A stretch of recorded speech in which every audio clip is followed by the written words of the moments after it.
नमस्ते दोस्तों, आपका वैल्यू एजुकेटर चैनल में स्वागत है, जहां आप सीखते हो स्टॉक मार्केट में निवेश करके आप कैसे पैसे बना सकते हो।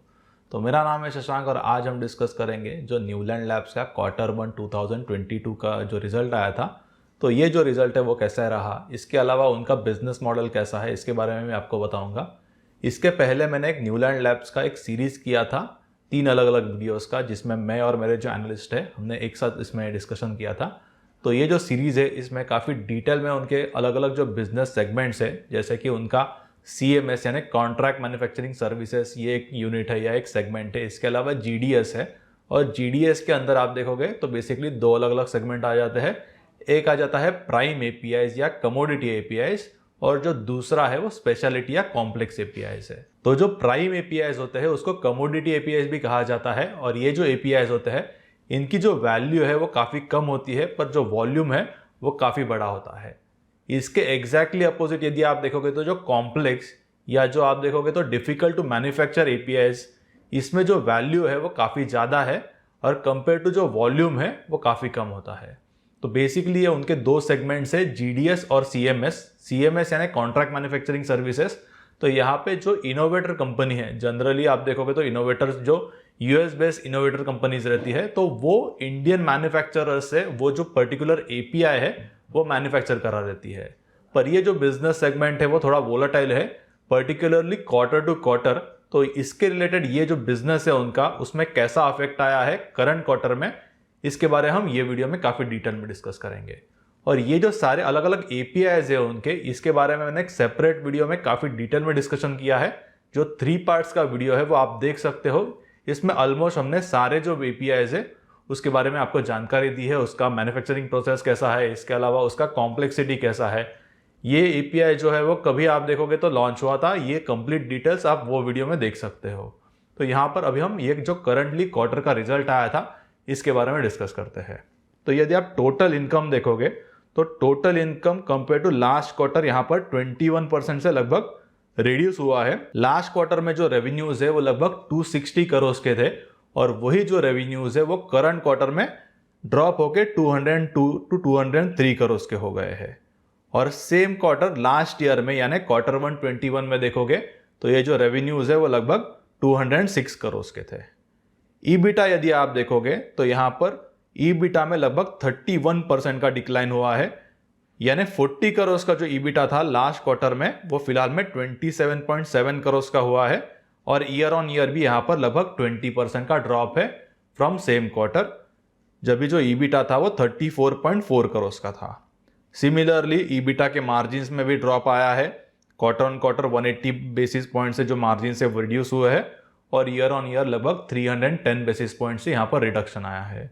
और at the same time PAT यानी प्रॉफिट आफ्टर टैक्स में 50% का रिडक्शन आया है।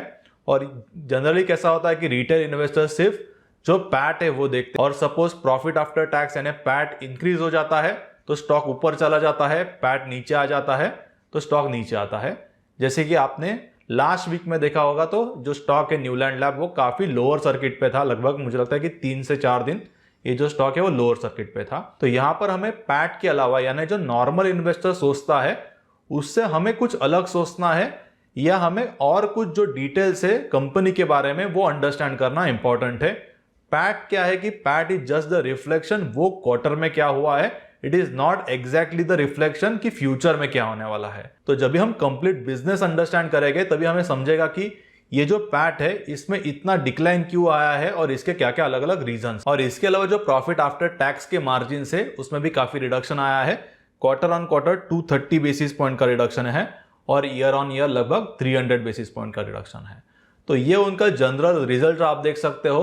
Eight a first glance result आपको काफी खराब लगेगा और एक्चुअल में ये रिजल्ट काफी खराब भी है। और इसके रिलेटेड मैं एक रिपोर्ट भी लिखा है जो आपको डिस्क्रिप्शन में मिल जाएगा, तो आप रीड कर सकते हो। जनरली यहाँ पर ये चैनल पे जो इंग्लिश व्यूअर्स है या जिनको हिंदी का इतना आइडिया नहीं है, तो इनके लिए मैंने स्पेसिफिकली ये जो रिपोर्ट है वो लिखा है जो आप रीड कर सकते हो। तो अभी हम आगे जाके रीजंस देखेंगे कि ये जो फॉल है उसके क्या क्या अलग अलग रीजंस है और इसका उनके लॉन्ग टर्म बिजनेस में क्या इंपैक्ट आ सकता है। हमें हमेशा जब भी इन्वेस्ट किया है तभी आपको लॉन्ग टर्म का देखना है और at the same time opportunity cost भी सोचना है। जैसे कि मैंने आपको लास्ट वीडियो में बताया था, IDFC फर्स्ट बैंक के बारे में। बट अपॉर्चुनिटी कॉस्ट वेरी हो सकती है डिपेंडिंग ऑन वो सेक्टर करंटली कौन से स्टेट में है, या वो सेक्टर में कुछ हेडविंड्स है या टेलविंड्स है। सो डेफिनेटली ये जो बैंकिंग सेक्टर है इट्स अंडर हेडविंड्स, बट जो फार्मास्यूटिकल सेक्टर है उसमें स्टोरी थोड़ा अलग है। तो ये वीडियो में हम न्यूलैंड लैब के बारे में स्पेसिफिकली जानेंगे कि उनके जो प्रॉफिट्स है उसमें इतना डिक्लाइन क्यों आया, 50% decline, it's a huge decline, but we have to think what are the reasons for that, और ये एक लॉन्ग टर्म में बिजनेस में डिसरप्शन हुआ है या ये सिर्फ एक पर्टिकुलर क्वार्टर का इशू है। तो will see now what are the reasons for the decline in profits. तो यहां पर पहला रीजन जैसे कि आप देखोगे तो ये जो CMS प्रोजेक्ट्स रहते हैं यानी कॉन्ट्रैक्ट मैन्युफैक्चरिंग सर्विसेज के प्रोजेक्ट्स, तो they are very complex in nature, और यहां पर करंटली जो प्रोजेक्ट्स है दे आर बेसिकली सिर्फ 1 to 2 steps away from the commercialisation.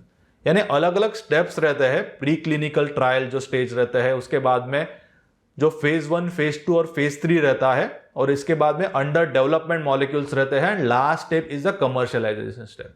तो यहां पर जब तक कमर्शियलाइजेशन नहीं होता तब तक आपके जो रेवेन्यूज है वो आपको इतने ज्यादा रेवेन्यूज नहीं मिलते, और इसी वजह से उनका जो क्वार्टर है, करंट क्वार्टर, ये थोड़ा अफेक्ट हो चुका है।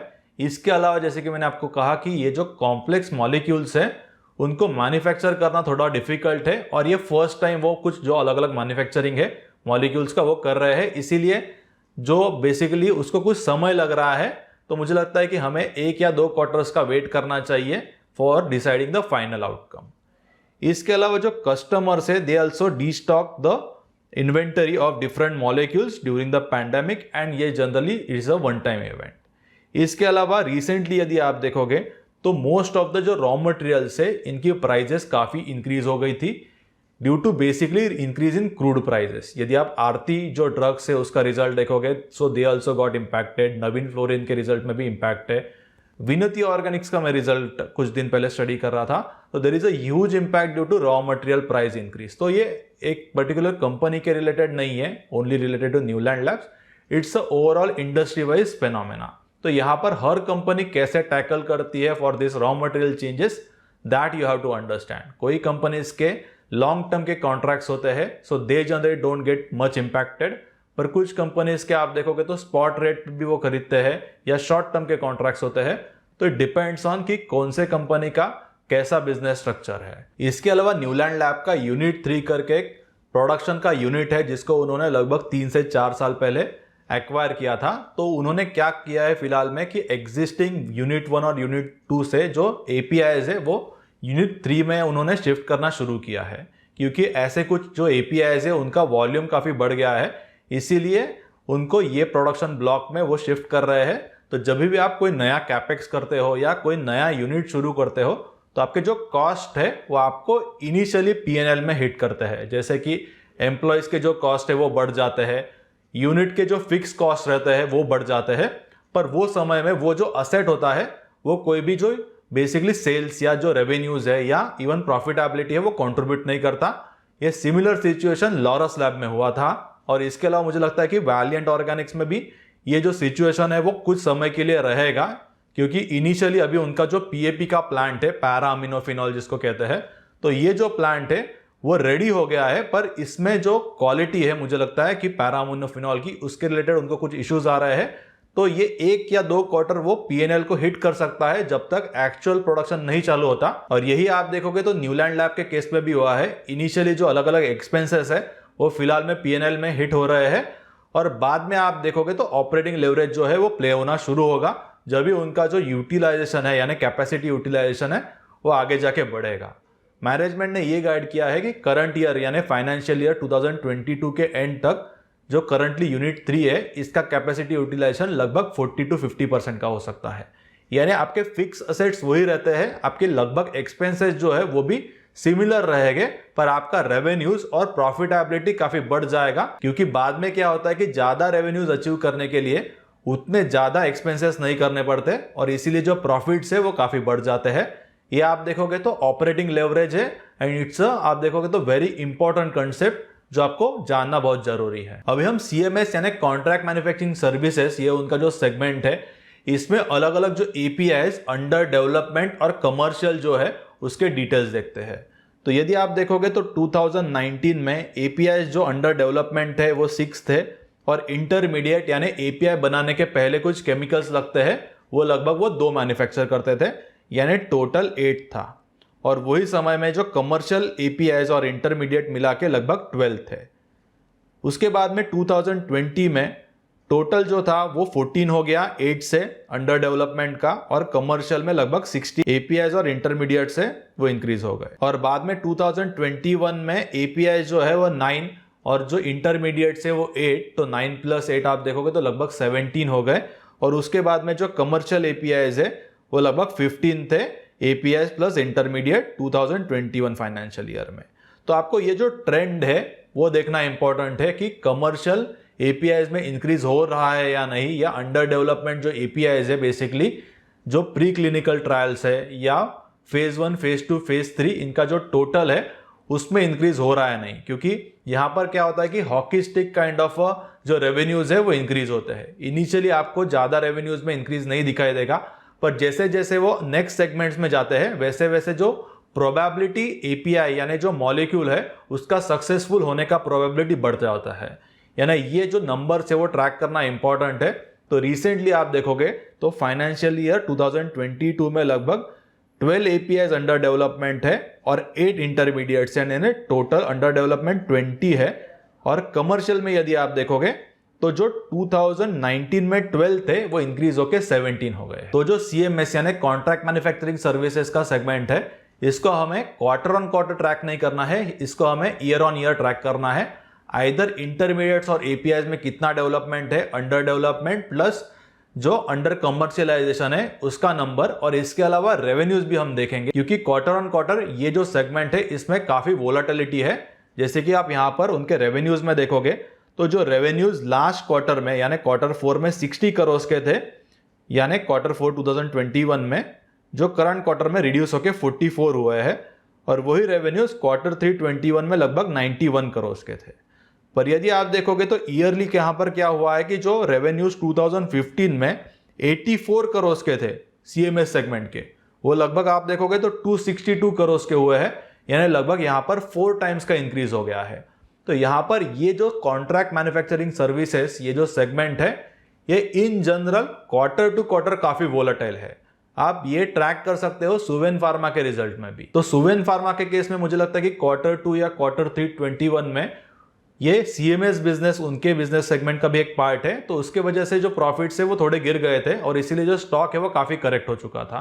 तो that was a very good time to accumulate that stock, और वो मुझे लगता है कि वो जो प्राइस है उससे जो स्टॉक है वो डबल से भी ज्यादा फिलहाल में हो चुका है। तो सिमिलरली न्यूलैंड लैब का बिजनेस भी आपको अंडरस्टैंड करना है। You have to always understand the business first and not the price. Price is always the outcome of the business in a long term. इसीलिए सिर्फ आप स्टॉक प्राइस देख के डिटरमाइन नहीं कर सकते हो कि एग्जैक्टली यहां पर बिजनेस में क्या चल रहा है। You have to first understand the business and then आपको डिसाइड करना है कि इसमें आपको बाइंग कभी करना है and what are the valuations. Generally क्या होता है कि we follow the valuations initially and बाद में हम जो बिजनेस है उसको ट्राई करते हैं अंडरस्टैंड करने का, तो इट एक्चुअली नेवर वर्क्स। तो इसीलिए ये जो सीएमएस सेगमेंट है यानी कॉन्ट्रैक्ट मैन्युफैक्चरिंग सेगमेंट है, that you compare with other companies, जैसे कि सुवेन फार्मा का आप चेक करो, या इसके अलावा लॉरस लैब का एक सेगमेंट है विच इज बेसिकली क्रैम्स या contract research and manufacturing services, Piramal pharma है। तो जब भी आप ऐसे अलग अलग सेम सेगमेंट के जो कंपनीज है वो स्टडी करोगे तभी आपका जो सर्कल ऑफ कॉम्पिटेंस है वो काफी इंप्रूव होगा। You will come to know कि एग्जैक्टली ये जो बिजनेस सेगमेंट्स है उसमें क्या होता है and then you will able to take a better decision. इसके बाद में अभी हम उनका जो नेक्स्ट सेगमेंट है यानी स्पेशलिटी एपीआई, इसके बारे में डिस्कस करेंगे। इसमें कौन कौन से एपीआईज आते हैं इसकी जो लिस्ट है और हर एपीआईज के बारे में मैंने डिटेल में बताया है एक सेपरेट वीडियो में, जो न्यूलैंड लैब की 3 पार्ट की सीरीज है जो आप देख सकते हो। तो यहां पर ये जो कॉम्प्लेक्स एपीआईज है which are quite difficult to manufacture, और यहां पर आप देखोगे तो फिर चाइना से भी इतना ज्यादा कॉम्पिटिशन नहीं है because China is mostly into जो एपीआईज है which are very easy to manufacture या जिनको कमोडिटी एपीआईज कहा जाता है, in which value is very low but volume is very huge, and China is very good into high volume या high scale manufacturing जो होता है जिसमें वॉल्यूम ज्यादा होता है and they basically dump it on the other countries at very cheaper cost। तो ये जो स्पेसिफिकली स्पेशलिटी एपीआईज का सेगमेंट है, it's again a very interesting segment of a Newland Labs.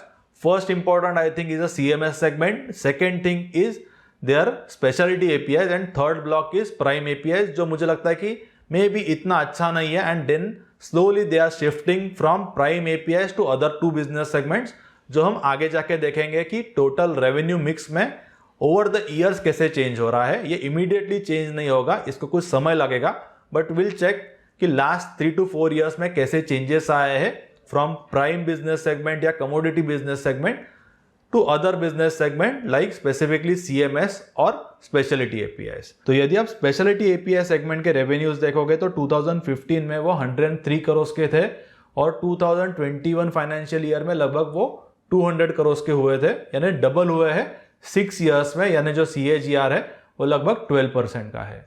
तो यहाँ पर यही होगा कि क्रिटिकल मास जो है वो रीच होने तक यहाँ पर जो ग्रोथ है वो थोड़ा स्लो होगा, पर एक बार न्यूलैंड लैब ये जो बैरियर है उसको क्रॉस करेगा तो मुझे लगता है इसके बाद में जो ग्रोथ आएगी वो काफी तेजी से वो ग्रो कर पाएंगे.